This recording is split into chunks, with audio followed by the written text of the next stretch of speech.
welcome to Journey Through Sci-Fi. My name is Matt. And my name is James. This week on the podcast, we are looking at the theme of genetic dystopias. The creepy, all-powerful governments are meddling with the genes of the characters, willingly or unwillingly, as we will be finding out. So what are the two films that we've got to look at that theme, James?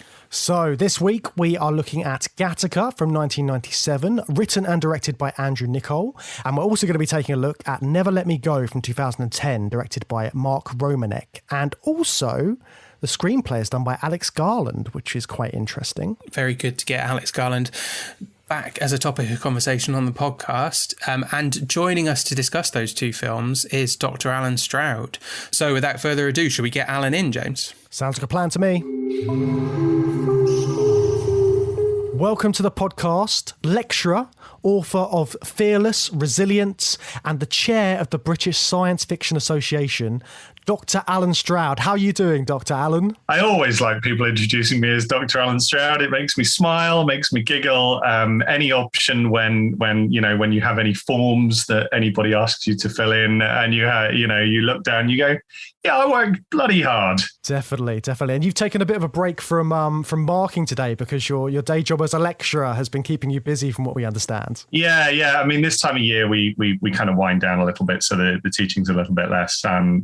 Essentially we're in the middle of moderation for all the exam boards and other bits and pieces. So that will be the next couple of weeks, and then after that I might get a little holiday. It'd be nice. Yeah, well, consider this a little holiday as well, a little break away from the marking to come and chat science fiction with us. So tell us a little bit about your own writing then as well, because you're a science fiction author. So tell us about that. So I've been writing and teaching writing for best part of 20 years, but I only got good really in probably the last sort of 10 years or so.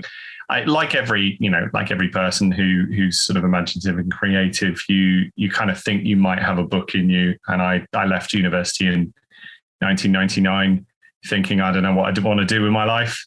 And then I managed to, I'd started writing a fantasy novel at the time, and it was dreadful, right? I've still got it here. It's awful.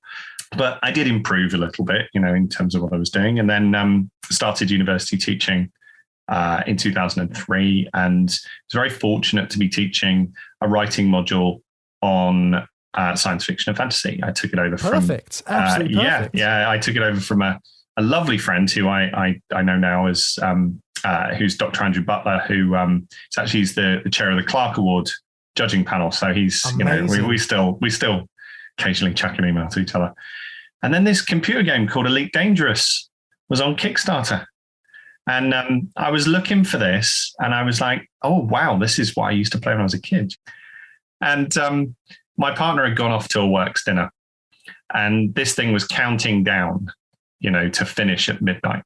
And I'm looking down the rewards list, and there's a reward that tempted me right at the bottom. £4,500, license to write your own official fiction novel set in the Elite Dangerous universe. Ooh. And I stared at that. I stared and I stared at that. And then I rang my partner and I said, you need to talk me out of spending £4,500. And she said, you're not going to. I said, no, just stop there. You need to talk me out of this, not rubbish it or anything else. You have to talk me out of it. And so she did. And so I didn't. And the next morning I was gutted. And she said to me, well, why don't you write to them and just say, because you've got like qualifications in world building and other bits and pieces, why don't you write to them? So I did. And they said, I said, I could offer to help. I have a master's degree at the time, in designing fantasy worlds. I know the Elite canon, very well. Would you be interested in some assistance? So they came back and went, yeah, great. When can you start? So, I then spent 3 months building the background to Elite Dangerous. Wow. I broke my couch because I sat in the same place every morning, tap, tap, tap, tap, tap. off to work, do all the day job, come home in the evening, tap, tap, tap, tap, tap, and I wrote I assembled, some of the stuff was from the previous game. So if you played Elite, if you played Frontier, if you played Frontier First Encounters, some of it was assembled from that. But then it had to be turned into a cohesive world history. So I basically wrote that from today through to 3300, which is where the game is set. And then having put that together, that was then sent out to a selection of writers who had got these contracts. And I felt like a guy who was at a dance without a partner. And I went, oh. And so then they allowed me, bless them, permission to run a Kickstarter to fund a Kickstarter. So I then ran the layers. Yeah, I ran a Lave Revolution Kickstarter to fund getting a writing contract to write Lave Revolution. And I wrote Lave Revolution. It came out in 2014, around the time when the game came out. And, really that was me into science fiction. Since then, I've sort of done other bits and pieces and then put together Fearless.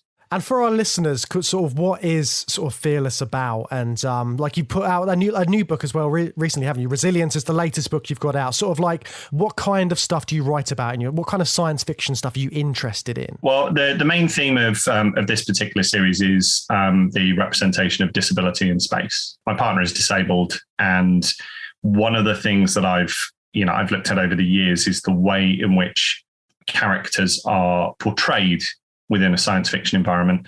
Specifically, there's quite a lot of, and I think actually Doctor Who's done quite a lot to sort of address this fairly recently, which is really good. But there's quite a lot of overcoming narratives, which really isn't representative of being a disabled person. When you live with a condition, you live with a condition. So it is part of who you are. And there are some issues in some science fiction representation where you delve into the future and you have, fixes, and that's fine, in that I'm sure there will be fixes in our future technology, but it doesn't represent who the readers are. So if the reader is in a situation where, that technology is not available, then it doesn't represent their specific circumstances. So, that can be problematic. So Fearless is very much about that.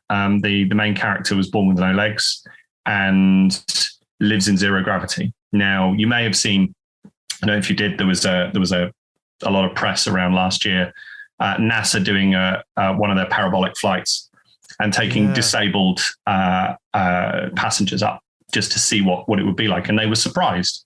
NASA were very surprised at how well they could function in a zero gravity environment. And I was sitting there going, of course they can. It felt, certainly when I was writing Fearless, it felt very appropriate to kind of think about how we kind of how we approach space, how individuals would approach space, and how people make lives, within a different environment in terms of what they do, and how you can represent current debates within different different communities. So it was interesting. The summary of Fearless is the Wrath of Khan meets the Expanse. That's brilliant. That's a great way to sum it up. Because it's a 2-ship duel. Essentially it's one ship against another ship. And then Resilient is the partner novel, which continues the story. Is Die Hard on a space station. I'm loving the taglines. They're great. Yeah, perfect. Well, I sat and that's what I went, wow, that's quite cool. I like those ideas. Let's do something like that. So as a fan of sci-fi, obviously Elite has got to be a big thing for you. And you touched on Doctor Who there briefly. What else is in your kind of personal canon of sci-fi as a fan? Oh gosh. Lots. I mean, my PhD is in writing structures for science fiction and fantasy, and specifying, or specifically in relation to world building. So, world building and writing structures in science fiction and fantasy. So what I do as a profession in terms of my research is I'm the guy that comes in and sets the canon up and works out how the canon can bend and flex based on what the licensed fiction and licensed products are that people want to do. So you can imagine sometimes when you start talking about what are my personal inspirations and touchstones, you kind of then get to work on stuff and you go, well, this is a bit weird. Maybe my 13-year-old self would be quite kind of overwhelmed. So I did Chaos Reborn and Phoenix Point with Julian Gollop, and Julian was a hero of mine. I played Laser Squad lots and lots and lots, and then Lords of Chaos was a game I played when I was a teenager. I kind of missed UFO a little bit, really. But then obviously played the Firaxis XCOM and really enjoyed it. And Julian had been working in Ubisoft for a long period. And then he came out of that to set his own company up and kind of come back to the turn-based strategy, because he's sort of known as the Mr. Turn-based strategy.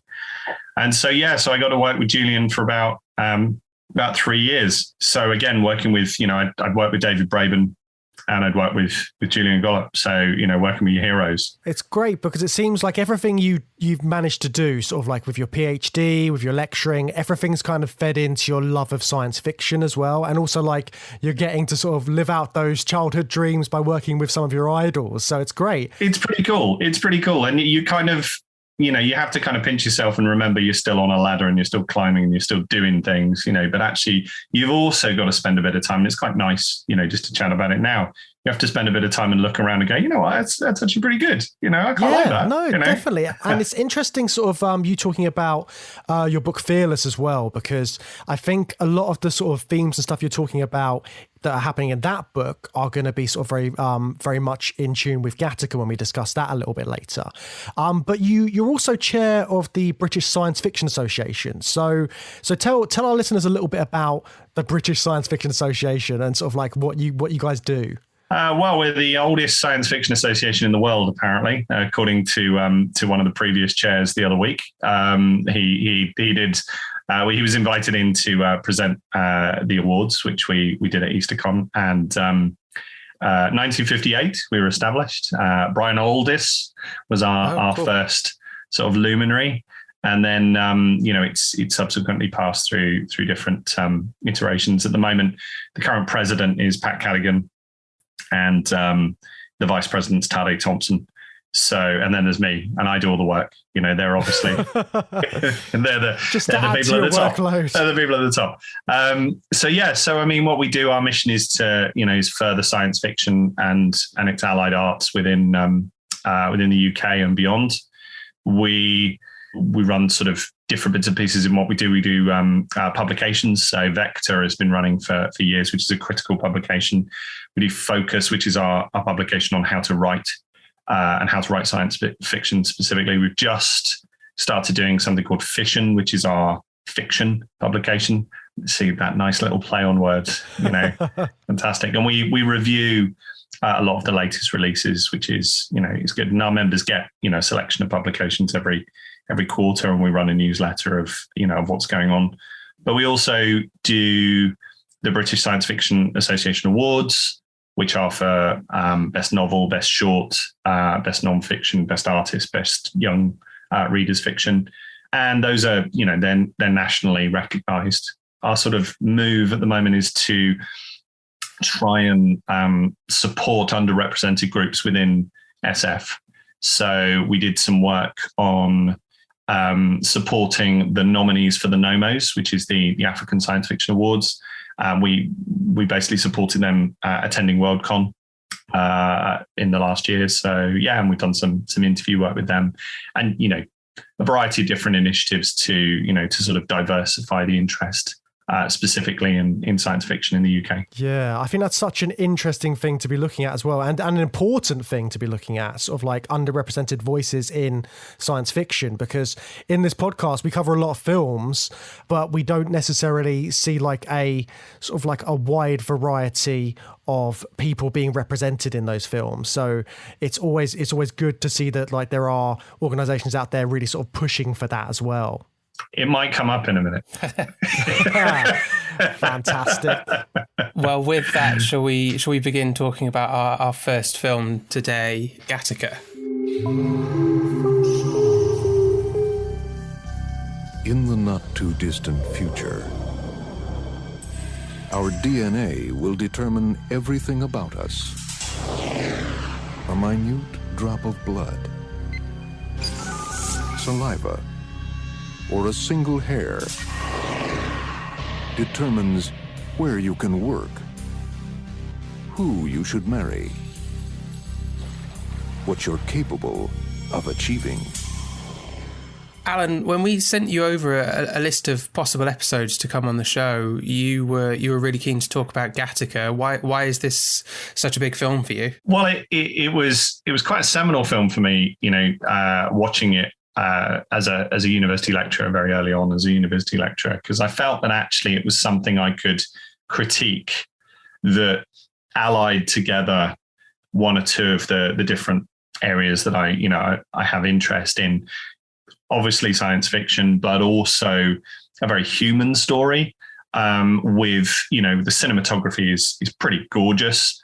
The kind of long expanses that, that they use how they use the architecture at different times, the kind of small ways in which they make it strange. You've got dated cars, but you just drop out and we know at the time, they basically are dropping out the petrol engine and putting a sound effect over the top to make it sound like it's electric, right? Yeah. That's kind of what they were doing. So there's this sort of near future strangeness going on in Gattaca, which I think is a wonderful thing, because it certainly when I was talking to students and trying to give them an idea of how they can make science fiction, because the first thing they think, when you start saying, let's make some science fiction, they start thinking Star Wars or something else. And, early on, CGI's got a little bit easier for us all to do on our laptops now, but early on, back in the early, part of the 21st century and late part of the 20th century, that sort of, stuff is not something that people could do. So finding ways to get into the genre without needing to do that at this kind of amazing quality, finding ways to kind of cheat, or just telling a story that's sort of accessible in that regard, and and that you can tell. Gattaca is one of those stories. It makes its science fiction case very carefully, and that's that's one of the reasons I like it. And the defamiliarization, just that that thing with the electric car, it's familiar enough for us to sit there and go, we get it, and then you just tweak it. And so it's, there's a little bit of strangeness to, to what's there, the Brechtian, the Dumbsprung effect, or however we're supposed to say it. So, that little bit of strangeness, I think Gattaca does incredibly well. I think that's also there right in the opening sequence, isn't it? Because for context, I hadn't seen this film before. It was a bit of a gap for me. So this is my first time watching it.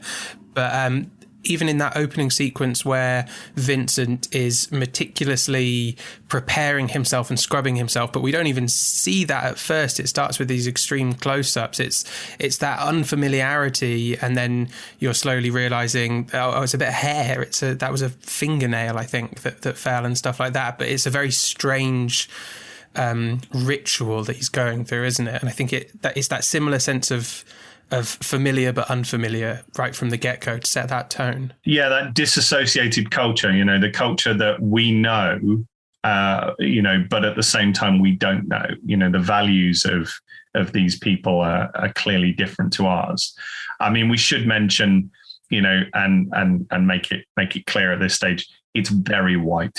Yeah. Looking back as a rewatch, it's incredibly white. And the sort of, playing the different class levels of what's there, you essentially, you have white people at all levels of whether they're oppressed or they're lording it over the others, whether they're the oppressed or the oppressors. Everyone is white, which is kind of almost says something in and of itself. It suggests that, maybe there are other people and they're all gone, which is kind of, how we would look at it today. Because it's all about eugenics, isn't it? And people are able to pick out exactly what they want from a child, so that all of their genetic makeup is sort of predetermined.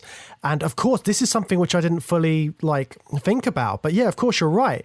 Everybody, from the looks of it, is choosing to have white children. Well, I can't claim to have studied every background shot and every bit in terms of it's an all of the take. It's a really interesting take. But looking at it, in a modern sense, rewatching it, 25 years after it was out, that bit of it feels very much of its time, and I think certainly, I wouldn't argue with the casting. Ethan Hawke's amazing. And Ernest Borgnine, you can't not have Ernest Borgnine in a film if you've got, the option to have him. That's incredible. Yeah, the main characters that you've got, the three that are playing off each other, are fantastic. Jude Law is doing incredibly well in terms of what he's doing, and that's at the period where he's trying to sort of establish himself as an actor. So it's quite an intense performance, which I think is particularly strong. It's very, like you're saying, Jude Law's performance is really intense, but I was just thinking about, because this is Andrew Niccol's directing debut, and it's like the first film he'd written and directed that he was able to make. Before this, he'd written The Truman Show, which we've also covered on the podcast a while back when we did like a series on virtual reality.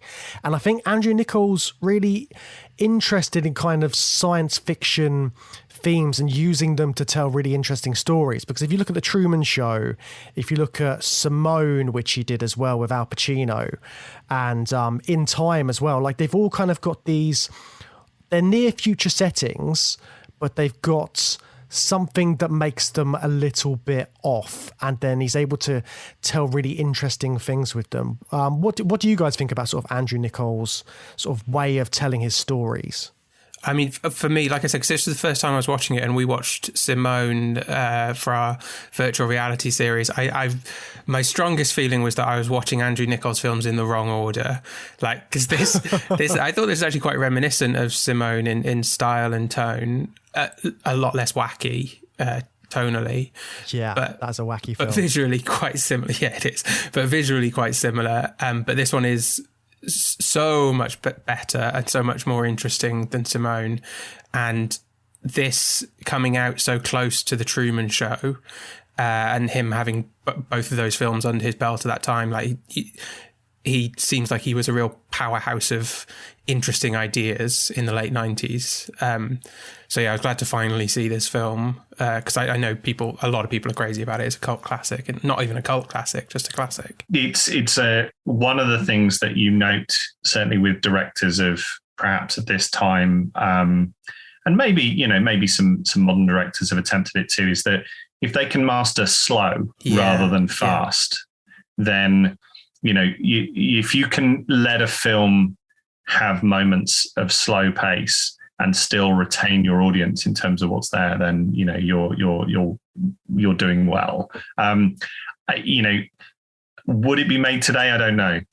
I certainly think it's one of those films that you could sit down and just you'd see it on a streaming service or something else, and you go, you know what? Yeah, I can spend some time on this. And it's one of those films that I can put on and, kind of modern viewing. You sit there and doing something else, and you're looking up and you're looking down and you're looking up and you're looking down. So you're almost losing the breadth of the film by doing that, because you're not seeing the shots sort of develop, because of the fact that, he does use distance and he uses slowness as a means to kind of talk about humanity, and also to talk about the fact that we're really small in this architecture. There are several shots where, we are tiny people. One of the things that resonated for me as well at the time when I watched it was I wore contact lenses for years. I had laser surgery back in, I think, about 2009, 2010. So it was one of the... really? Yeah. There's few people that I know have had the actual laser surgery. Yeah, I went for the NASA version, which was the slightly more expensive version. So they said it was good enough for astronauts. So I went, fine, it's good enough for me. Well, there you go. And 12 years. So it's perfectly fine. Nothing's, it's been brilliant. Wow. But yeah, so I wore contacts. I wore pretty thick, glasses, and occasionally wore contacts. So those moments where Vincent has to try and bundle through, and we get a bit of first person perspective of what he can see, that's pretty much, because I couldn't see a lot prior to having laser surgery. So I absolutely got, that specific thing. Regardless of how good someone's vision is, that particular scene is brilliant of communicating how terrifying of a situation it is, and then Ethan Hawke doing this consistently measured but on the edge of just absolute breaking point throughout the film. That I thought that scene was amazing at communicating all of that sensation of being a contact lens wearing person. It's not an experience I have, but that scene was fantastic anyway, Yeah, and I think just all of the scenes where Vincent is just doing all of the most extraordinary things in order to pass as one of these valids, as they call them in the society. Like, I was so intrigued by all the different ways that he had to prove that he was who he was pretending to be. Like what did you guys think about all of the different, to the extent that he had to go in order to fit in? I thought that it was quite an example of what Alan was just saying about mastering slow in the storytelling, in that this film is so tense and exciting with almost no traditional action. So it's stuff like that. It's when he's got another gadget or a bag of piss strapped to his leg, there's always another thing that allows him to evade, and that they sustain that right until the climax of the film with the company doctor who has this one final test that he has to pass, and he gets away with it. That's like. And also it goes with Alan, what you were saying about the characters appearing small, but there's also a closing in on them and on Vincent, obviously. So it's all of these activities around him. He's got his gadgets and he's got his little things that make the film actually exciting to watch from a storytelling point of view, because there's just always another thing and another situation he can get himself into. I was really, really into it and really enjoying all of them. There's a thing they do, which I think is quite a clever idea, although there's a downside to it, is that they mythologize the consequences. So you don't really know what will happen to Vincent if everything goes wrong and he ends up, all is that some people can't rise because they're weighed and measured and they're not allowed to go, to the levels that that others are allowed to go to. You don't really get the sense of the underclass so much, other than the people who are cleaning. You get the cleaners, but you don't get the sense of a society beneath this, a society that's struggling. The society does appear to be functional in terms of the people that are managing that's there. So this is how what's going to happen to him is never really, what the stakes are, other than he'll be thrown out, he'll be arrested, he'll be this. It's not really gone into too much detail. They probably mention it a little bit, but they don't show it. So it does allow you to think about what that consequence might be. It makes it a very personal, individual story for Vincent as well, doesn't it? Because the consequence is Vincent doesn't get the thing that he wants that is incredibly important to him. So yeah, we don't actually get that. We get this sense of the dystopia, but Vincent isn't politically and socially motivated and concerned with the state of society. He's just pissed off because society has had this impact on him and he wants to escape that. And it resonates with our, with the American dream. Yeah. And I mean, I think this is why it was a bit of a cultural touchstone when it came out, was the fact that, it was saying to American people that you can't, the capitalist ideal, the thing that fuels American society is that, there's, even though it's a tiny, tiny chance, you can make it, and that's denied. That's fundamentally denied, because you've been weighed, you've been processed, you've been calculated, and you've been determined as to, to how far you will go and what will happen to you. And, and Vincent is the buck of the system. And so essentially we root for him because of that. So, yeah, the ideas here are quite powerful. And I think that, we might do it slightly differently, now in terms of some of the elements of what's there. But this idea of denying us of our aspirations, denying us of possibility. Jerome Morrow, Navigator First Class, is about to embark on a 1-year manned mission to Titan, 14th moon of Saturn. A highly prestigious assignment, although for Jerome, selection was virtually guaranteed at birth. He's blessed with all the gifts required for such an undertaking, a genetic quotient second to none. No, there is truly nothing remarkable about the progress of Jerome Morrow, except that I am not Jerome Morrow. Yeah, and it's like every part of Vincent's life, though, isn't it? It's right down to his personal life, where to the point where people in this society, when they're going out on a date, they take swabs of their potential partners to work out if they're a good genetic match, and it's to a whole different extent, and it's such a terrifying dystopian idea that people would go to these extremes. So it's like, it's not just your work life, it's your personal life that this is impacting. And we should mention Uma Thurman in this, because what she's able to do, and the roles of this time period for women are restricted, in some respect. But one of the things she is able to do is she manages to turn the character from being simply a status symbol, because that's what she is in part, for someone who is able to achieve. So if Vincent was truly what he's claimed to be, then he would she is a status symbol for him. She is for her, he is aspirational, but at the same time she's doing well, so she's not too much of a step down for him as a relationship and so on. But she actually transforms that. When she plays that character, what she's able to do is make that character a person rather than just the ritual that is portrayed. And that, that's part of, what we're looking at is the ritual of their society, which you mentioned, where they're sampling each other's DNA, and, then the conversation goes further or it doesn't, based on what the readings are. All of that's part of the, the kind of the framework. But she brings something very real to the characterization. That scene with Jude Law, where she has to pretend that he's the person, he's Jerome, the moment there, that's actually it's quite a tricky and quite a vulnerable scene to communicate lying, but also to make it convincing.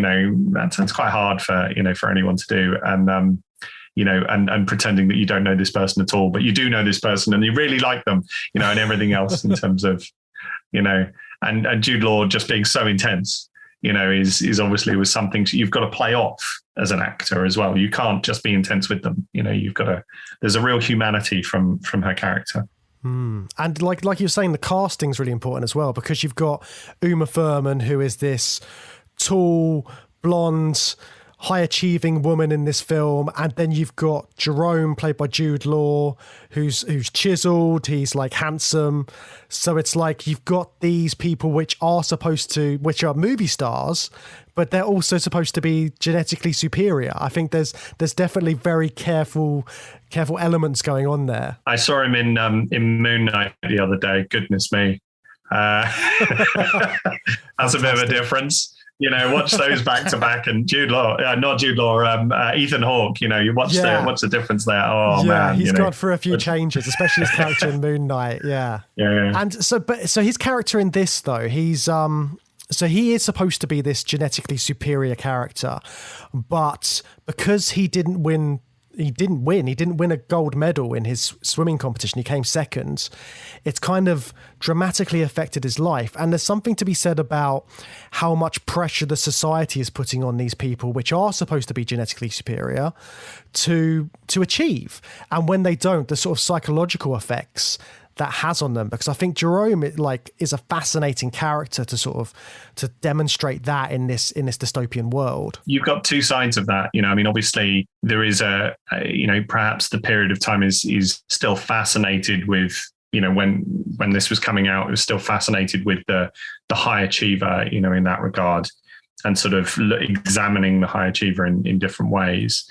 And then obviously you've got the low achiever, or rather he's a high achiever really, because, he's achieving incredible highs, but, he's doomed to this low status, who basically just throws everything at it, throws his entire life, on the line to try and do that. But yeah, the interesting idea of fallout from expectations, the hype, the sort of the position of a character and not achieving what's there. I mean, that, you can resonate that back into Antony and Cleopatra. You can think about, a variety of, perhaps even Oedipus, a variety of classic texts that are tragic, where essentially you are looking at someone who, for whatever reason, is not what people, has not achieved. I think achievement's not quite their life has not happened the way in which people envisaged it would. How do they make a life out of that? That is interesting. The portrayal of disability here is not great in all of its aspects. It is functional. It is the fact that Jude Law's character is disabled because that gives him a kind of a function to the narrative. And the ending, the idea of disabled people deciding to end their lives, is not a particularly appealing trope that we've seen in a variety of different films since then that have kind of looked at this.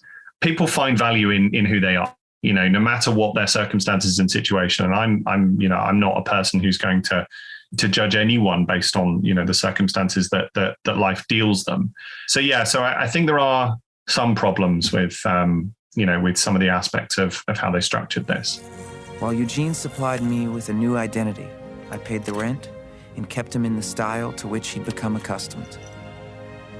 Eugene never suffered from the routine discrimination of a utero, a faith birth, or invalid, as we were called. A valid, a vitro, a made man. He suffered under a different burden, the burden of perfection. Yeah, clearly he was affected by what happened to him. Clearly the circumstances that are there have become a problem for how he sees himself. Clearly he sees himself as not being what he set out to achieve.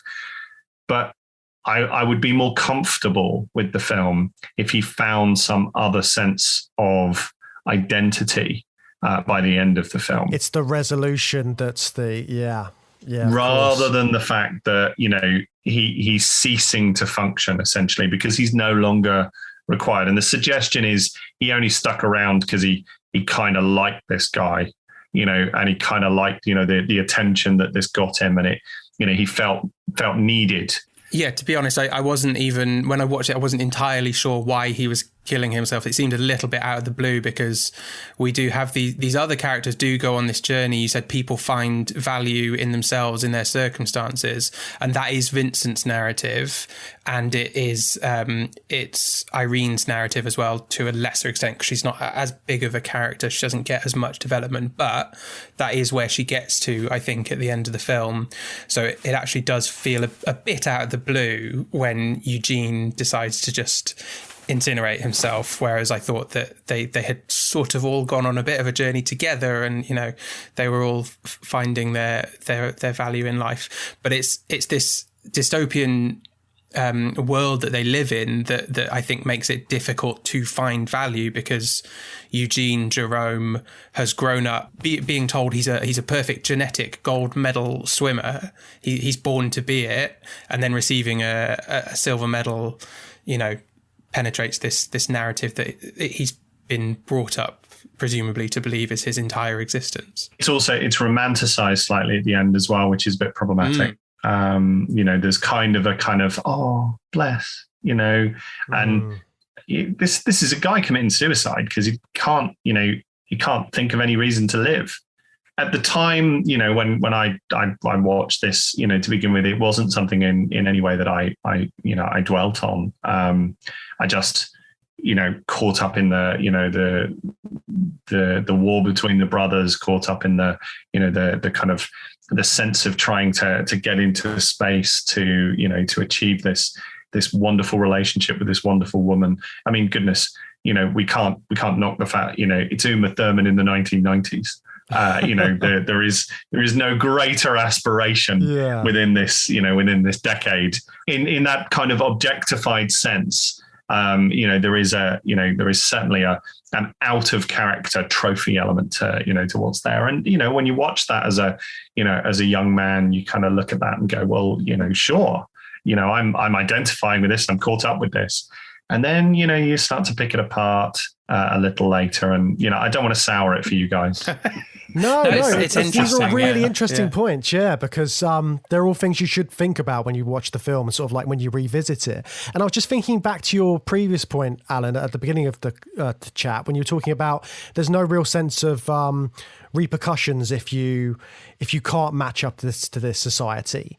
So if there was more of a sort of like I don't know, like a punishment or something, if you saw the repercussions of not making it in the society, then maybe you'd know why Jerome didn't have any way out. But watching it seems like he could live a life, and he could sort of like get on quite happily. He's getting the money from Ethan Hawke's character and stuff.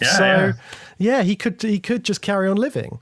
I mean, that's kind of, that's the sort of downside of them not spelling that out. But I would just stress, I'm a big fan of mythologizing things and kind of only leaving a hint. I do think there's a strength to that too, within this film. But, as you say, it might be, you might get a slightly more in-depth commentary on the nature of this society by being a bit clearer in terms of what the consequences are. To not being up here, being down here. What's it like to live like that? Yeah, there's a whole unseen world that we just don't get access to in the film. Could we put the two with, put it together with Soylent Green and kind of, yeah, chuck that on top. You do that. You do the two together. You kind of, that's what's going on underneath. Soylent Green is what's going on underneath. Right. Okay. Now we know what the whole thing with Gattaca is. Right. That's an interesting comparison, because that's a film that kind of dwells in the have-nots, and we just get glimpses of the haves, but we don't even get the glimpse really, apart from maybe the cleaners. But they're doing relatively fine. Well, they also both films deal with death. They deal with death in a as a climactic resolve, conclusion element. Death is a function in Soylent Green. Death is a function in Gattaca. Slightly different functions in terms of what's there, but they do provide something for us to to understand. I think you can mesh the two. I think somebody could sit and write a really good book that would kind of put those two together. I'm sure we can. Wow. Alan, you could be the guy for the job. We can put a copyright around that, right? You heard it here first. Sounds good to us. But yeah, I do still have a soft spot for this film. Like, regardless of its flaws, and it's very much a product of the 90s, like we're saying. But I think it does get you thinking about these interesting dystopian topics, like the whole idea of like creating your offspring based on their genetic identity, and they're doing it out of like some of the reasons they're doing it is out of a good place, but it becomes it gets to a point where they're just deciding everything about them, and then nothing is left up to chance. So that is inflicting so much on their children before they're even born. It's just fascinating. Well, it resonates as well with with contemporary writing. And I mean, I've written villains who have a eugenics manifesto before. Now I did that with Lave Revolution. There was a doctor, Hans Walden, who was a character that I drew out of Frontier. He was originally in their 1993 gazetteer as this character, and I basically turned him into a dictator and got an opportunity in an appendix to outline his manifesto. And that there are ways in which the eugenics argument can be made, and it's quite chilling when you do it. If you make it in a reasonable way, it actually makes it worse, because people start to read it and go, oh, this is what I'm signing up to, but this seems plausible. That's awful. And similarly, there are themes that have only just been starting to call into question in the last couple of years, with things like the debates around biodeterminism in role-playing games. That's a debate that has only happened recently, that why do elves why are elves magically this much better at this, or why are dwarves this much better at this, and why, because essentially it's an allegory towards the idea that some way your kind of ethnicity predisposes you towards a specific thing. Now there are some biological determinations and genetic determinations that say, well, this happens with this happens with that. But when you boil it down to the individual, it's not usually the case. It's usually about, who you are and what, the culture as well. There's also what you were raised to, how many times you kick the ball against the wall when you were a kid, as to whether you can actually control it or you can't. Yeah. There's all of these different things going on in terms of what's there. And I like living in a world where we work out what we want to be based on understanding who we are, rather than a world where we go, well, this is who you are. And that's what you're going to be, which is Gattaca. Yeah, we've already gone through everything. You've done the questionnaire and we've mapped your DNA. And so lorry driver, bar owner, librarian, not to knock librarians, lorry drivers, or bar owners. These are your options. These are your options, and then you'll live till 65, and that's it. Do you think Gattaca's a believable dystopia, like a possibility in our future as a society? I probably not now. I think that there's a little bit too much awareness.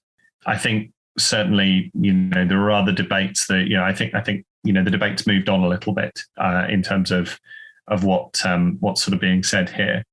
The idea of that kind of screening. I mean, we're seeing, we see a real world allegory at the moment. If we look at asylum seeking, and the idea of migration and the sort of the nature of migration and how migration is being portrayed, there is a conscience reaction. You see that in the contemporary world. And, I'd like to think I'm on the side of the conscience, in that you look at how people suffer in war and in poverty, and you want to help them.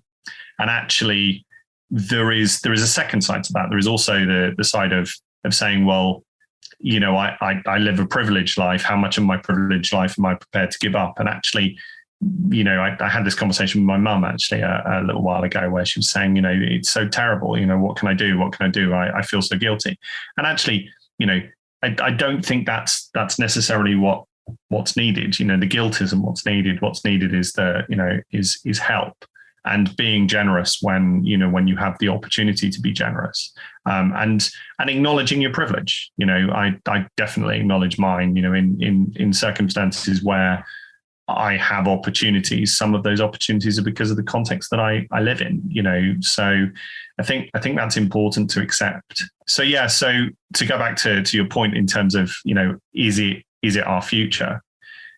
There's probably too much of an outcry. I mean, you may see, and the day we're recording this on, we're privileged to the fact that the US Supreme Court decision on abortion has just been leaked.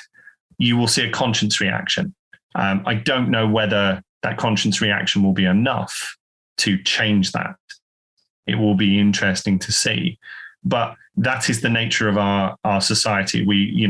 One of the good things about social media and sort of the more global network that we have is that it provides this opportunity to create communities around ideas, around rights, around freedoms, and people can kind of measure themselves. They can look at where they live and say, actually, how come they've got it better? Well, they've got it better because they've got nicer politicians, or a better welfare state, or a nicer government, or these laws, or something like that. So that globalization does give the opportunity for this kind of conscience reaction, and I think that would stop something like Gattaca happening. I think you'd have to have quite a long road down to get to there.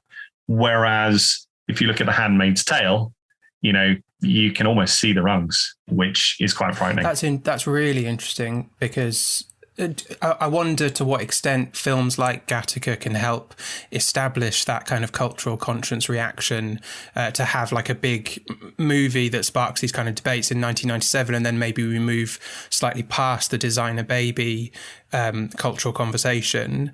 But you say that about Handmaid's Tale, so maybe in 20 years' time we will look back on The Handmaid's Tale and say, well, thank God we had this big smash hit TV show and we talked about these things and we sort of established a position. Maybe, hopefully, right? I don't know. Yeah, and I think the conscience reaction is such an interesting sort of part of all this as well. And I think the next film, which we're going to chat about as well, really has like a conscience reaction. I mean, it had a very strong effect on me when I was watching it. But yeah, let's talk about Never Let Me Go then. Oh, it's all a bit heavy with Gattaca, isn't it, James? And I'm a little bit worried that it's going to get even heavier when we get back into it with Never Let Me Go. But can you think of anywhere where our listeners can get some nice, enjoyable, light content that might balance out against the heavier topics that we're talking about this series about dystopias, James? Oh, well, come to think of it, there is a place you can go to find some lighter content, our Patreon site. You can head over to Patreon and get access to bonus content, bonus episodes over there, and yeah, get some light relief from all this dark dystopian subject matter that we've been covering on the series so far. Oh yeah, I forgot we do all those Patreon episodes, James. That's a great shout. It's like we never do an advert, isn't it? People should definitely head over to patreon.com/journey through Sci-Fi and sign up for all of that great bonus content. My name is Kathy H. I'm 28 years old. I now spend most of my time not looking forwards, but looking back on what happened to us at Hailsham. Catch it, Tommy! Why didn't Tommy get the ball? There was once a boy who had ran off beyond the boundary. They found him in the woods, with his hands and feet cut off. Who told you these stories? Everybody knows them. And how do you know they're true? You'd make up stories as horrible as that. Students of Hailsham are special. Keeping yourselves well, keeping yourselves healthy inside is of paramount importance. So Never Let Me Go from 2010. This was my first watching of this film, and it made me very emotional, I've got to be honest. Like, it really tugs at the heartstrings. Me too. I wasn't emotionally prepared for this one. Me neither. I'd heard things about it.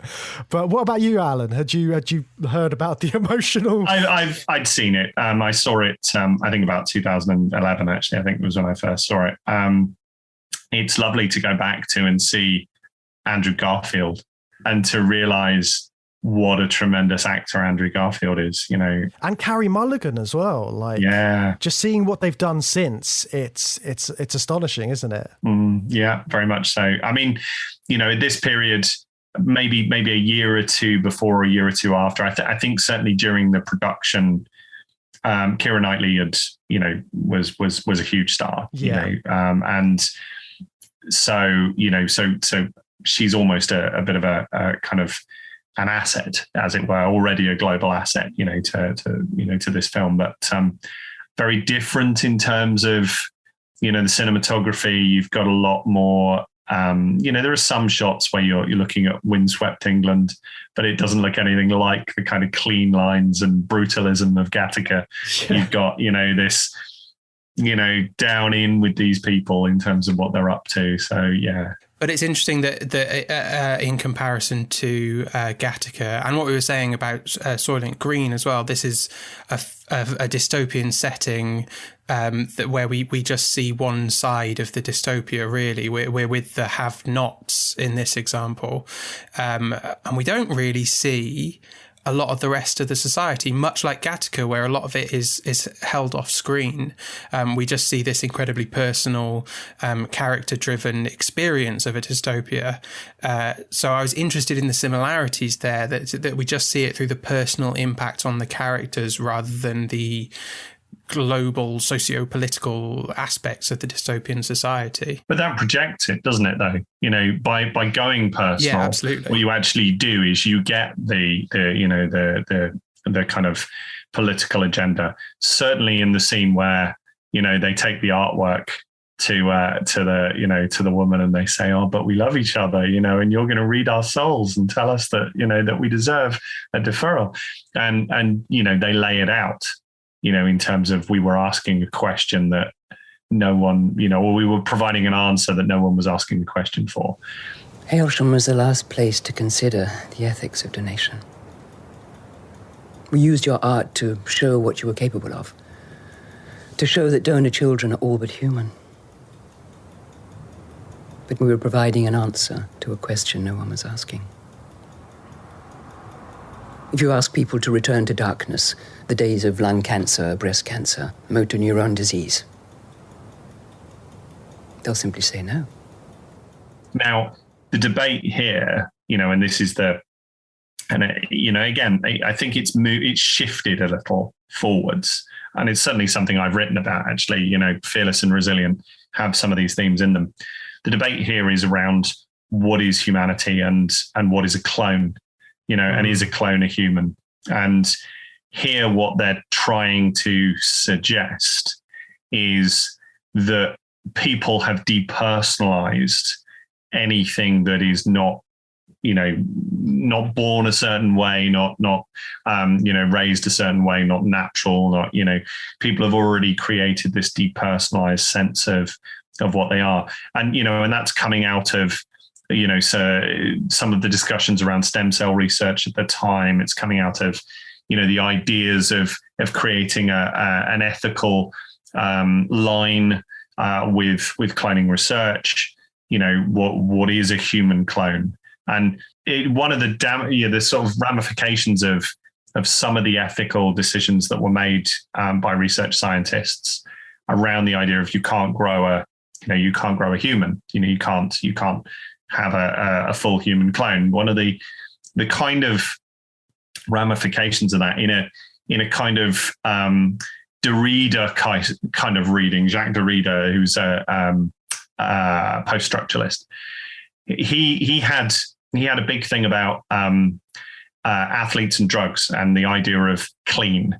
And he suggested that this false concept of clean created a sort of a false cultural idea. And actually the ethics around, or the ethical decisions around not allowing scientists to grow full human clones, what that does is it depersonalizes anything that is created through that process. So and I'm not advocating human cloning here. What I'm saying is that there is there's an effect, there's a cultural effect. So immediately the things that are made are seen as being other. They are basically seen as being function. They're not seen as being alive. There was some research, and I certainly there was some awful pictures of, human ears being grown on mice and stuff and stuff like that. It's kind of all of that is sort of depersonalizing this process and sort of trying to make it part of a function. And what we've got in this film is that ideology followed through without the restrictions of ethics. So we have characters who we immediately like because they're pretty and they're naive and they're kind of cutesy and they're sort of strange foibles of how they feel the world is going to work. And we immediately kind of like them. And so then to see them have their dreams crushed, in the worst possible way. And, that whole last sequence of, oh, well, maybe we could get a different, that, the worst thing you can do is give someone hope in those moments, because you've then got to crush it, in terms of what's there. So if that made you emotional, it worked, right? Yeah, we've seen some pretty brutal dystopias this series, but brutality is normally expressed through violence in a dystopian story. I don't think we've seen anything as brutally sad as this film so far this series, and it really did have that impact on me. And it's that reverse of the Gattaca kind of setup, isn't it? Because in Gattaca, the majority of characters have this genetic predisposition to a successful life or whatever. And then you've got these children who are told that they are genetically created to die young, and they're denied any kind of emotional life. But then we see them having a rich emotional life and growing as humans and teenagers and falling in love and all of that. It's a very cruel sort of contrast to deal with. And again, you've got mythology being used. So in this sense, you have a mythologizing of particular narratives, the rumors, the hearsays of what they can or can't do. The fact that as children, they're not allowed to step over the fence to get the ball. And then, the consequences of this, the consequences of that. And, gradually it all unravels. But you're all of these kind of childlike reasons and assumptions and things that they've invented these answers around. They're just like things that happen to us. My dad told me, don't scratch your belly button. Otherwise, if you untie it, all your skin will fall off. So I was terrified of my belly button for years, as a kid. I know that was as an adult, you sit back and go, God, I was so dumb. But at the same time, that is part and parcel of growing up as a child. There are things that you believe and that you gradually learn the truth of. But there's also a mythology, and almost a religious mythology that's created within this film, whereby they don't talk about death; they talk about complete. Yeah, completion. They don't. The organ donation is it's carefully worded, but it is celebrated in the way in which these things happen. They're seen as in some way being generous and kind of celebrated, and there's an implied kind of religious satisfaction. You've done the ultimate good, and you can see a resonance in our society in that regard. If somebody donates a kidney or something else, I mean, it's one of the most selfless things that anybody can do. Here, what we're doing is we're going to use that narrative and we're going to twist it and corrupt it and turn it into something pretty awful. And that's very dehumanizing as well, isn't it? We talked a lot about dehumanization in dystopias because they complete, they have this language, but they're robbed of the human experience of dying without even, being able to call it that. So like Kathy reaches these conclusions at the end of the film. We all complete and none of us understand anything about our lives. She reaches quite a profound conclusion before she completes, but these children are robbed of that essential human experience of learning about and understanding death before you die. As far as anyone can really do that, but they're robbed of any of that because they don't even have the language to do that. They're just completely brainwashed in Hailsham or whichever school they attend. Sarah Pimbra's The Death House actually covers a similar kind of ground. It doesn't deal with the same thing. It's not the same reason as to why the children are kept away, but you get this kind of sense of innocence and this sense of restricted life and how people make a life for themselves within that, which is tragic. And we can see other comparisons. I mean, if you've read anything by people taken hostage, sometimes when they're talking about in their biographies about, the days that they spend, locked up, or Viktor Frankl talking about, concentration camps, the ways in which they spend their lives locked up, how they manage the days, what you determine as being an achievement, what you work out as being something to look forward to, is something to look forward to when they turn the light out and actually it's nice and comforting in the dark, or something else, or is it the terrible meal you're going to have, or is it the fact that you get a fresh blanket on your bed.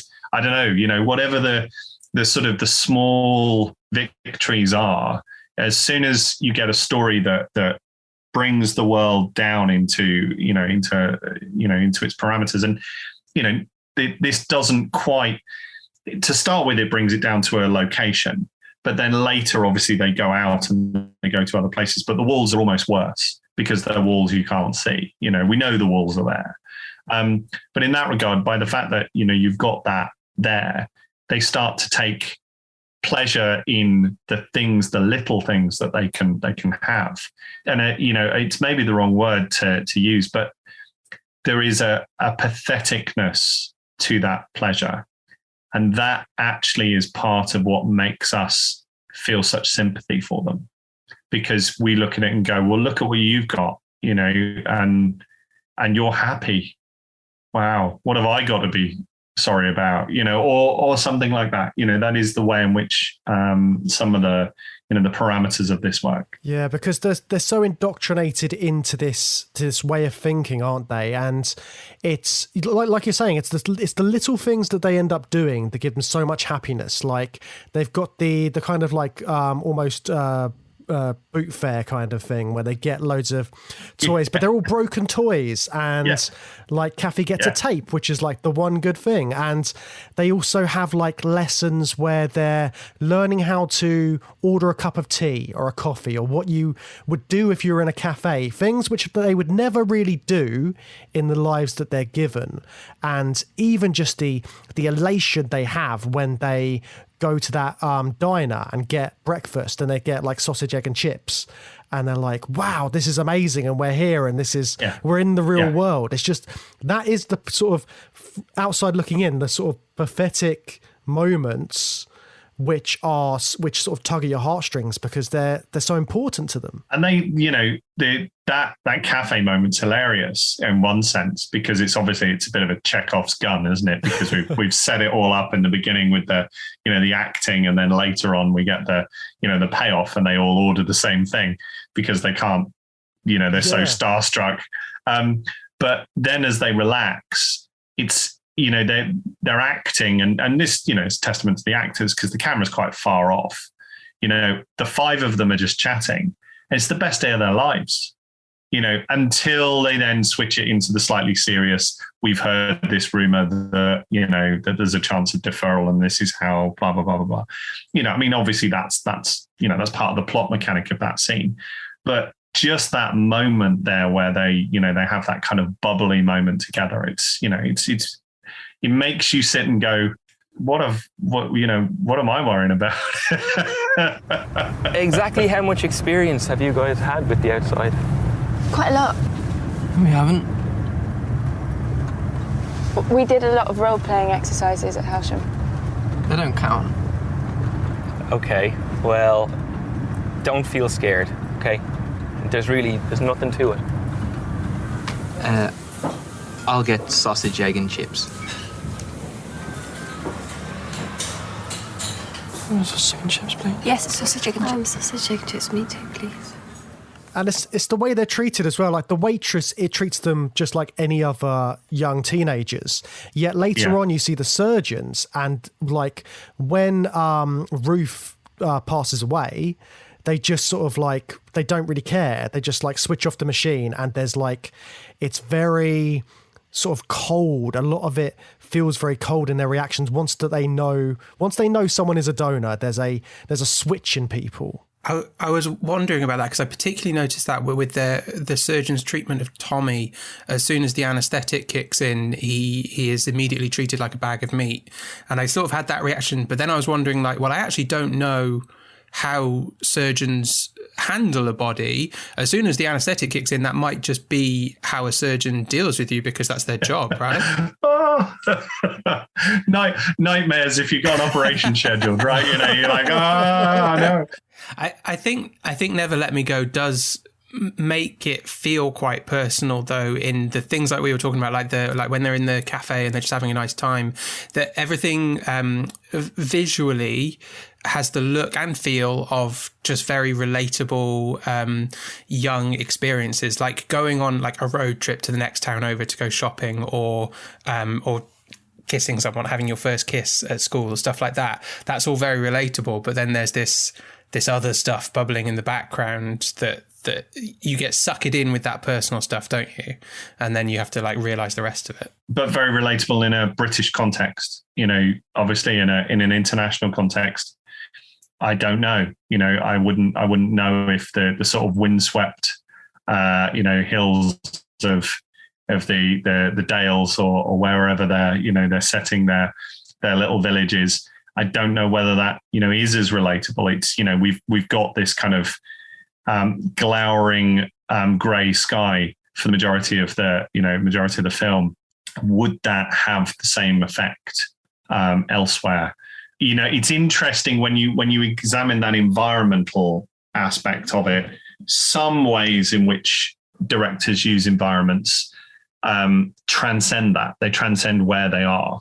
So I would suggest a film like Midsummer, which is the antithesis of darkness, but is still horror, all the way.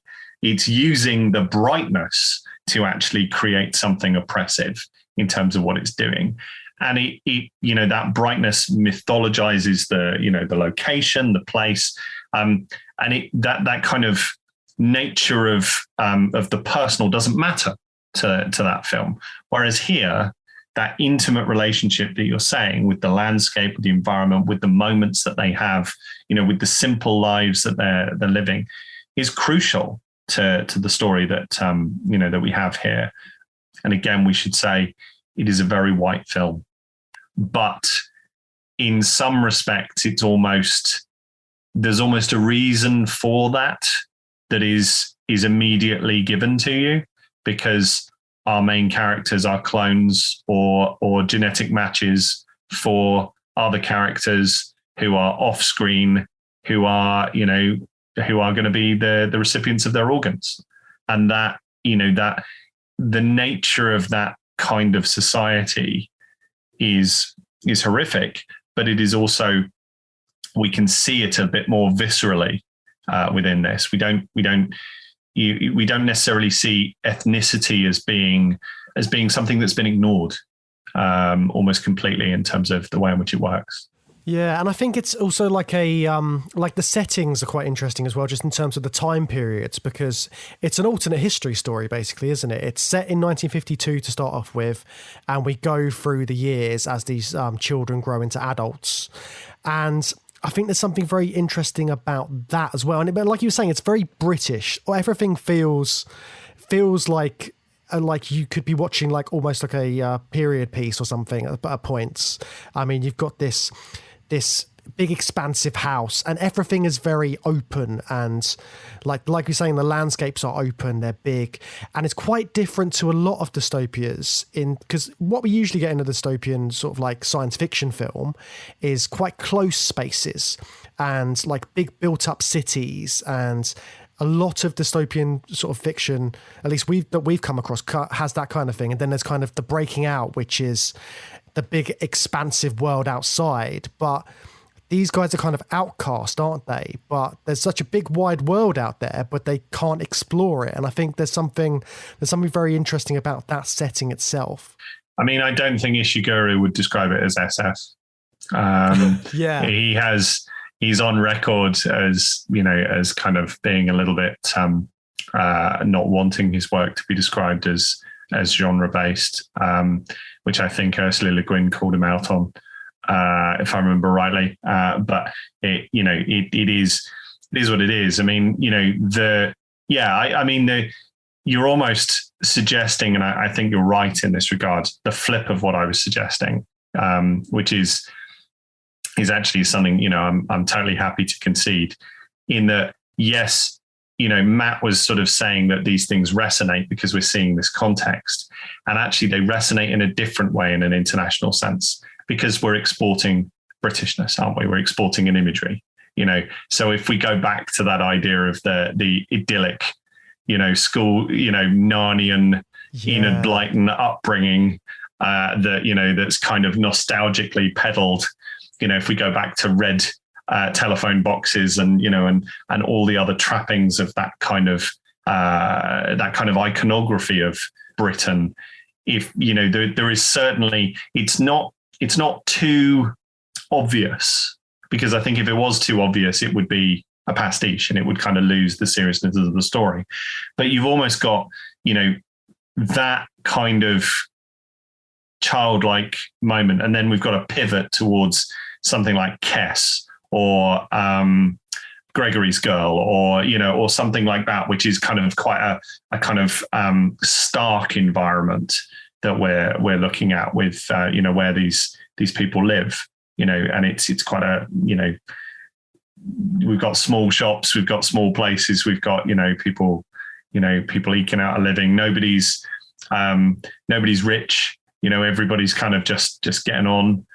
In terms of what they're doing, it feels very real in that regard. And I feel like Alex Garland, who adapted the novel into a screenplay, he's kind of like in his TV series Devs, he's sort of got that similar sort of setting when he's looking at the sort of like the idea of like the tech cult, and it's set in this really naturalistic sort of setting. And I think his latest film, which is set to come out sometime this year, returns back to this old English village setting. It's a film called Men, which is coming out at some point, and sort of the horror of that as well, like a small British village where something's not quite right. I think it's really interesting, like you're like saying, this idea of Britishness that they're bringing into it, and sort of like probably like less of the science fiction, but I think the science fiction in this is such another interesting element, which kind of just really the world building aspects of that in particular, just like what's going on outside, kind of gives an added sense of urgency to everything that's happening to these characters which we're following throughout the film. Garland is very much about people, getting in people's heads and how people react to things, and this sort of close sort of cerebral sense or emotional sense of how they deal with the moment that we find them in. I deal with certainly Resilient. My book brings the debate forward a little bit, because we have clones. Clones are a part of the conversation in and part of the story within Fearless and then into Resilient. And the conversation in part is about the identity of people and what is it to be human. And this is doing it in the stark sense. It is saying to you, hey, these are human beings. This is where your technology will take us, and look, these are still human beings. So how do you feel about them? And there are a variety of ways in which we can kind of explore that conversation. Science fiction has been exploring that for decades, and it's been exploring it in different ways. Cloning is a vehicle towards exploring it. Another vehicle is cybernetics, and sort of looking at sort of transformation, transformation of the physical form. If that's something that, is through technology or is through something else, the very fact that a person retains who they are in terms of their identity, are they still human? Is that still a person? Well, that's the question that's always being asked. And I like the fact that this one, I felt this is where it kind of dated slightly, is that they talk about the soul, and the idea of, well, we didn't know if you had souls. And that, I think, is where, because of our understanding of genetics and our understanding of technology has moved forward from 2010. I always use a Star Wars analogy here. We now know that, there's no sound in space. Right. So Star Wars is totally escapism to sort of, accept. We know there's no sound in space. So if we're making films in a modern sense, that contrivance becomes a little bit more obvious to us. So we're kind of going, well, and you watch something like The Last Jedi, which, I'm not going to get into the, the goods and the bads of The Last Jedi. I quite liked it, but, you have to recognize it's a film for children. The fact that ships are having a race, when we're in a vacuum and, you don't lose fuel, you don't have to accelerate, or to maintain your speed, you don't burn fuel. You just, those kind of things, there's more of a sort of a knowledgeable understanding. And I think just that moment about the soul, the question about the soul, gives us a sort of a touchstone towards where we are 12 years later. I do think it works in Never Let Me Go, though, because it's a huge chunk of information about the dystopian society that we haven't seen. So yeah, it tells us a lot about 2022 in comparison to 2010 storytelling. But it's this sudden revelation that there's a whole society here that thinks these clones don't have a soul, which the way the story is told, regardless of where we are as a culture and our attitude towards personhood, the way the story is told, you'd be under no illusion. These characters are so rich and vivid that they've got a soul, and it just railroads the characters and the audience when actually, we've just found out the rest of society thinks you don't have a soul. That's crushing and horrible. I suppose that comes down to the idea of playing God as well, which I haven't really touched upon, because that's what they're doing in these genetic films. They're creating life, but they're being God in the same way that, like, when we looked at our artificial intelligence series, when people are creating robots and artificial intelligence, and even going back to like the first science fiction story, like Frankenstein is all about creating life. And this idea that, like, when they're creating life in this, they're only creating it to extend their own lives, I think is the scary thing. But yeah, this idea of the soul and then becoming God and then what happens after that, I think these are some of the big things which just come up again and again in science fiction. They teach you about being human as well. I mean, it's there are tricky tropes there to navigate a little bit. Sometimes the scientist who becomes too obsessed with the process and forgets that they're making a person, and that there's an identity there. And I hold my hand up. I've been guilty of using that. I've literally written something, maybe 2 months ago that kind of uses that and then takes it to a level in terms of what I wanted to do. There's one scene I wrote where this woman is literally wading in blood and guts because she's just seeing the scientific achievement. She's not seeing the actual context of where she's, where she is. And of course you can see a parallel there to Frankenstein with, robbing graves and everything else. So there are, taking that idea in a certain context is something that writers have done. And yeah, I like what Matt said, the sledgehammer of that moment is absolutely, it's set up that way, isn't it? Obviously it's that's their intention. They don't want to reveal enough to kind of dilute that moment. And we're still left with mythology. We've still got these vast, even though some of that mythology has been sort of dispersed, because we now know that the deferral is not what we thought it was. We now know that this is not but we still have, who are these people who are accepting these organs? What do they think about it? Yes, we get the sense that the society is not talking about this question, but it's like a hidden truth that's in plain sight. You've got a kind of Baudrillard thing going on with a hyper reality where people have just accepted that, that this is the way the world is, and don't look. Don't draw attention to it. Don't see this poor person who's basically living a life until you get sick. There's loads there that is incredibly rich and worth exploring. Particularly, it's quite a nice simple story in that regard. It's not trying to do too much it's trying to just unpack this and then hit you in the face with it. Do you think that Miss Lucy was right in her decision to reveal that truth of the world to this class of Hailsham? That's weighted, isn't it? That is weighted.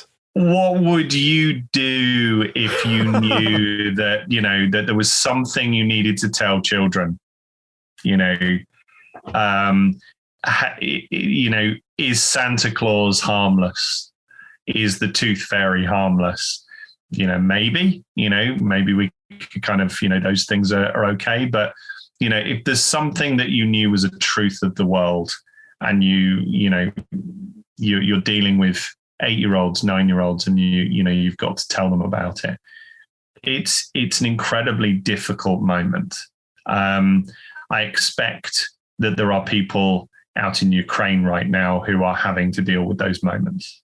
They are having to one of the hardest things that you see in something like that conflict is that you see that adults who are perceived by children as being, powerful and the protectors and the guardians of them, they have to essentially acknowledge, or there are contexts where some of them will have to acknowledge that they are powerless in their environment, and that you can see that in this film. There are moments where the adults, they can't act. Either they can't act as their nature wanted them to act, so they don't intervene in the society, they don't do something, or they do act and they're bundled off, and it makes very little difference. So the bureaucracy of the society is illustrated here. Yeah, I think she did the right thing because she went with her conscience. But it was used in the story quite clearly to demonstrate how the prevailing elements of the society mean that it was not going to make much difference. It's interesting what we learn about Hailsham later, isn't it, as well? And especially Miss Lucy kind of existing in the context of Hailsham, and it's not till the very end of the film, but we learn that Hailsham is maybe a rung up ethically compared to the other schools. It's the only, what is it? It's like the only school that has an interest in sort of trying to dismantle or analyse the ethics of the donor children a little bit. And I just find it very interesting that Miss Lucy kind of exists within that context, compared to, say, another school that we don't see. Well, we've also had since 2010, there've been a lot of the revelations in Ireland in relation to children being taken into forcibly taken into to care homes. Some of that stuff is absolutely terrible. And similarly, wasn't there something as well in the Channel Islands as well? There was something else that where they were looking at something and going, this happened years before. These kind of legacy things that happened in these societies, and those. When you look at this film in the light of those situations, it gives Hailsham another context. Now, you would suggest, the portrayal of Hailsham here is quite carefully idyllic. It is an idyllic dystopia in that, we know there are, when we're watching this and we're seeing some of the ways in which the illusion is pierced, we know that it's been pierced. We know that, something else is going to go on and the film is going to shift in tone. But there is a nostalgic kind of 50s childhood thing going on there. You're not seeing the kind of awfulness that has been revealed in court papers, that we've seen in some of the circumstances in Ireland. But there is a resonance, knowing that, lots of children kept together, under a harsh regime, harsh rules, or rules that nobody really understood, and in circumstances that nobody really understood, kept against their will, with boundaries that, that were never properly explained to them. I mean, there's a lot of resonance, in this, to some of those ideas. And it does play with that though as well, doesn't it? Because it's set in a boarding school, a British boarding school, which is traditionally considered to be a place where people which are more well off send their children for a better education. So it's given this kind of hierarchical kind of station in what it is, but it's got this darker undertone going on. But thinking about why Miss Lucy actually told the children as well, I was trying to think about what implications that would have. I don't know whether she was trying to tell them so that they would know early on and then maybe would try and escape their fate, because there's no sort of nobody tries to escape this. It doesn't seem like there's an escape in this world. And I think there's definitely something in that, because in any other sort of dystopian story, you'd have people wanting to escape or trying to escape. but there's something in the fact that these children don't even contemplate it. Well, they've all got the wristbands, haven't they? Which is the only like overtly sci-fi visual element of it. But that's the only thing, and it's not really addressed. It's just there looming. It's just functional, isn't it? I mean, I would just I think it's important just to make the point relating both your point, James, and mine, in that children going to schools where they stay, we can kind of talk about, yes, there is an upper class, aspect to boarding schools and everything, but there are also orphanages. And they're also, so there's also, there is a parallel in that, they and the lower end will try and make it look as good as it possibly can. But fundamentally, it's not a nice place in terms of, you're being placed somewhere. And, when even if the environment is a nice place, it's still got this kind of, there's nothing else, to what's there. So there is a kind of a desperate element to what's there, a sort of last hope or a last moment or a last context.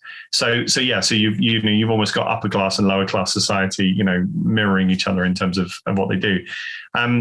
But yeah, I mean, with her choice, I was a school teacher for a little while before I was a university lecturer. There are circumstances where there is negotiated power in the room. And sometimes that negotiated power is awful in that, I've taught in schools in special measures and, it was all you could do to stop people destroying stuff. And that was soul destroying for me. I gradually eroded, and I knew in the last school I taught in, I knew it would be only a matter of time before I snapped. And thankfully I got out and I ended up in a college and then in a university before that happened, because your confidence is just gradually eroded because you just couldn't achieve anything in a room with, I couldn't, it wasn't the children's fault. I just couldn't get through to them, and I couldn't kind of make that connection. That is something that when I see that character having those moments, she's not dealing with misbehavior.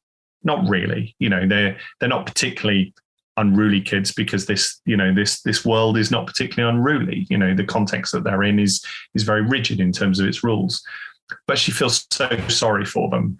And clearly something of the circumstance she's found herself in is unpalatable to her.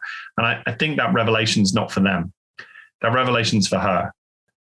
She's announcing what she already knew, but she's affirming it. She's making it true in that moment. And that essentially means that she can't stay. And I think on one respect in the narrative, we're illustrating the fact that the rules of the society are so ingrained that they can't be changed by resistance. And so she is the resistance that is snuffed out. And so we get that sense. But also on another respect, this is about her character journey, and her character journey is, I tried, but they're human beings, and she accepted they were human beings. And in that moment she left, whether by force or by choice, we don't know.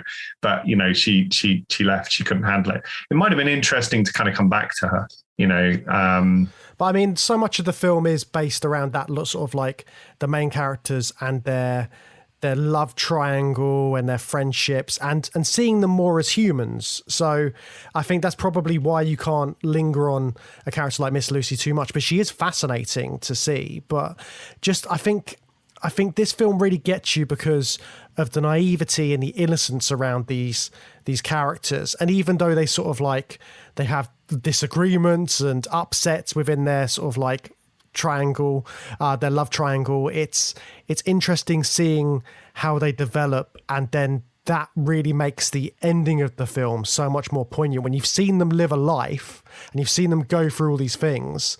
I think it makes it an enjoyable watch, even though it's deeply sad. Andrew Garfield on the boat, when we get all this stuff where we're told that he's apparently doing really well. He's done 2 donations and he's still getting about and active, and he seems just as good. He's recovered, and then you see him on the boat and he's really enjoying himself, and then he's struggling, and you kind of go, yeah, you're pushing because you're desperate to live as much as you can live. And that's a really interesting scene as well. We've talked about the naivety, because he's clutching his side, but it's then mixed in with him. He's behaving like a little boy, like he's on a boat. He's just like really excited to be on a wrecked boat because he's probably never seen one before, and it's just like this whole new experience to him. And that naivety just runs through everything. Like the whole thing with the deferral. I mean, I was pretty sure there was not going to be a deferral. It seemed like a very open book tragedy to me, and it was quite painful to watch. But you need all of those moments of naivety to sell that conclusion, because there's no way anyone would really believe that a deferral was coming for these characters.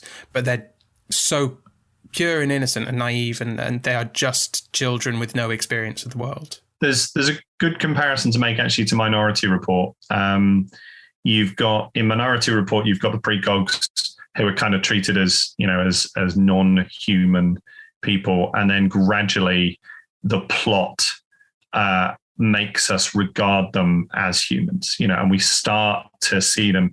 And one of the pivotal characters in that is the woman who helped found the precog technology, who Tom Cruise's character goes off to go and find, and he finds her in her greenhouse with all her poisonous plants. So she's clearly a little bit kind of a little bit kind of off balance in terms of the way in which she perceives things, because she's got this kind of dangerous quality to her, but she has embraced the fact that these people who she's been forced away from, that they are people, and whereas the people who are using them as tools, essentially have decided that they're essentially a function, that they're an object.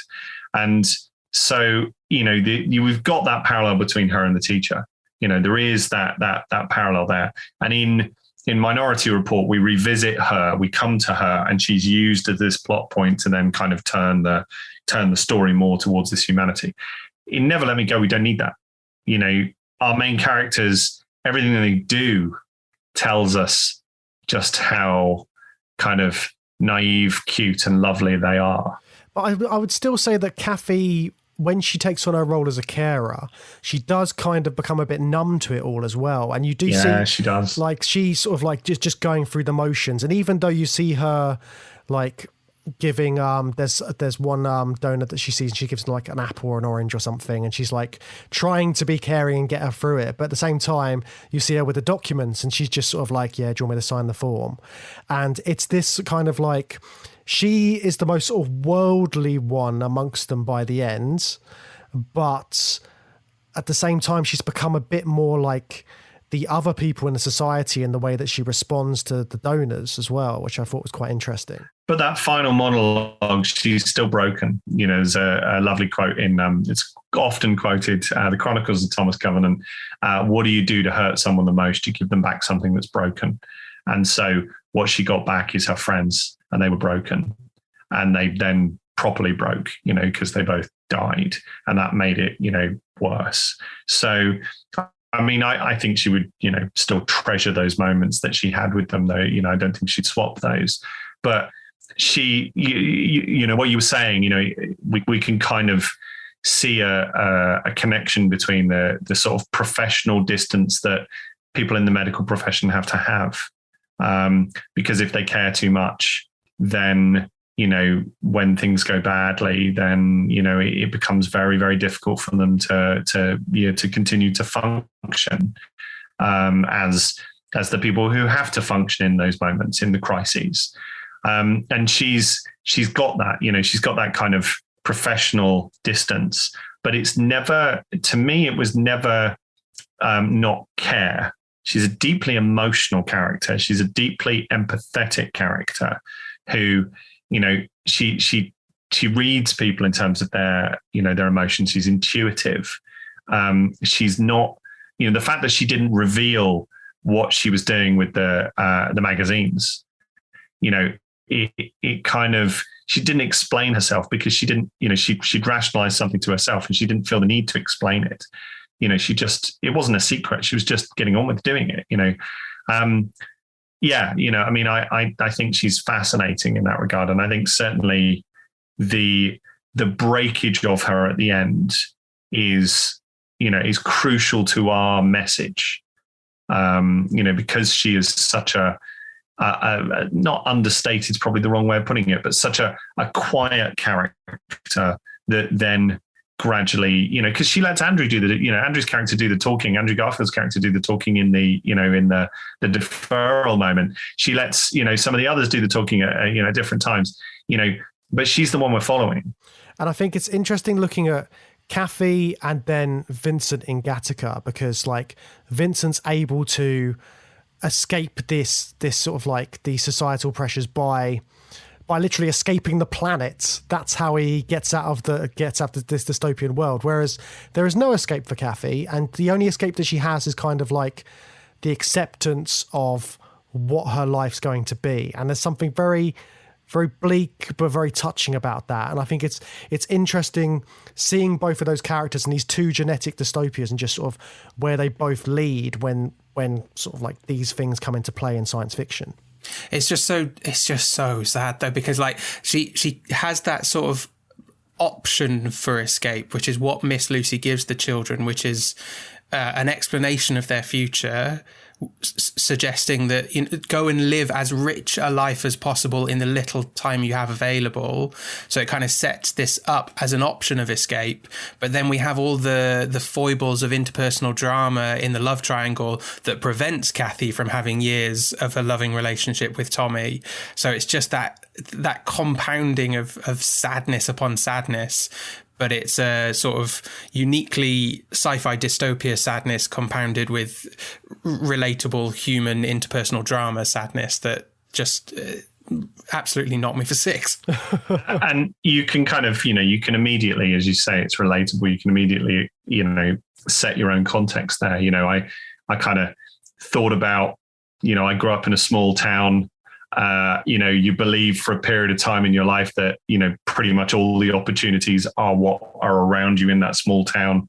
All the friendship groups are so important within that small town, within that context, and I moved away 20 odd years ago. And the fact that I moved away changed my mentality, and now I go back. I'm going back on Saturday. I'm going back for a board game tonight with some of my friends, and you go back to that environment and you kind of go, wow, the people that stayed had a very different life to me, very, very different life to me. I moved, for this opportunity, for this opportunity, for this opportunity, for this partner, for other bits and pieces, and that has shaped where I am. I think it's interesting, the boundaries, what we were talking, I said earlier about the walls of this, the invisible walls in the second half of this film. There is no moment where I thought about it on a rewatch, but there is no moment initially where in the story you think, just start swimming, get on the boat, push it out, get going, go somewhere, you're in the car, start driving, just get out of wherever this is.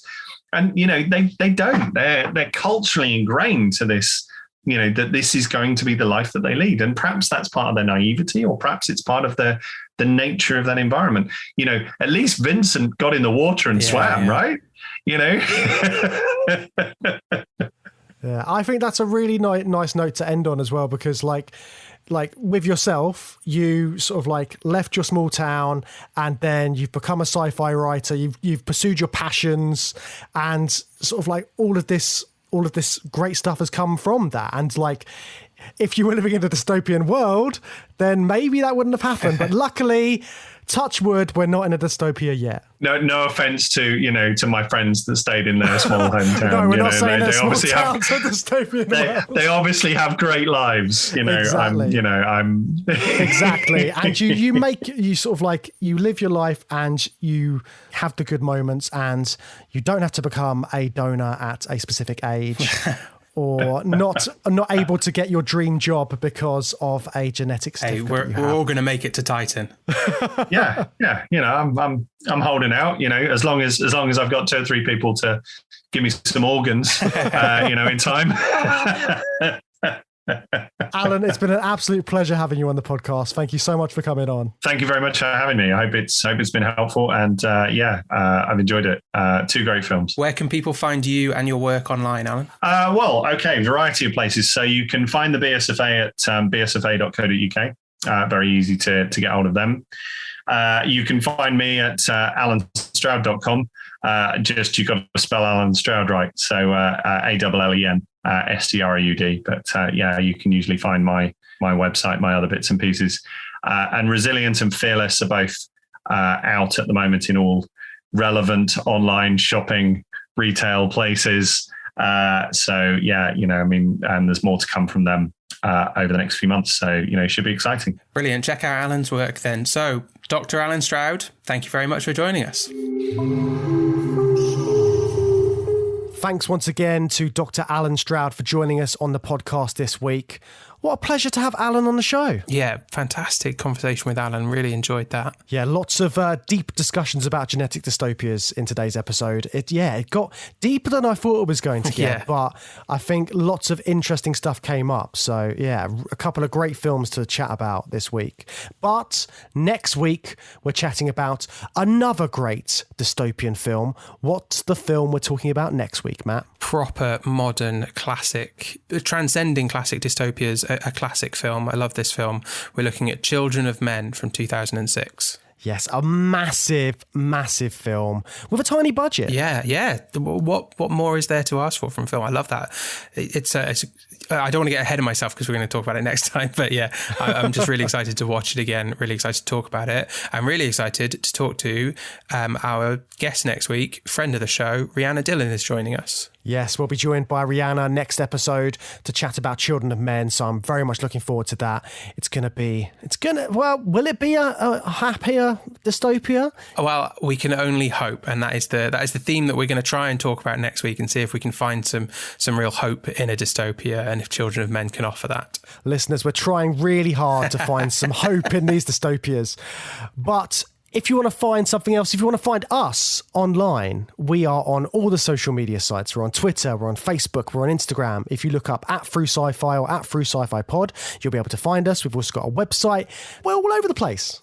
And if you want more from us while you're waiting, you can head on over to patreon.com/journey through sci-fi, where you can sign up to support the show, and your support will be rewarded with all of our wonderful bonus content that we've got over there. And if you can't afford to join the Patreon, or you just don't want to, why not leave us a lovely review on your podcast app of choice? 5 stars always goes down well. And in your review, why don't you tell us which of today's dystopian films you would rather be in? Would you rather be in Never Let Me Go, or would you rather be in Gattaca? Let us know in your reviews. That's all for this time. Join us next time.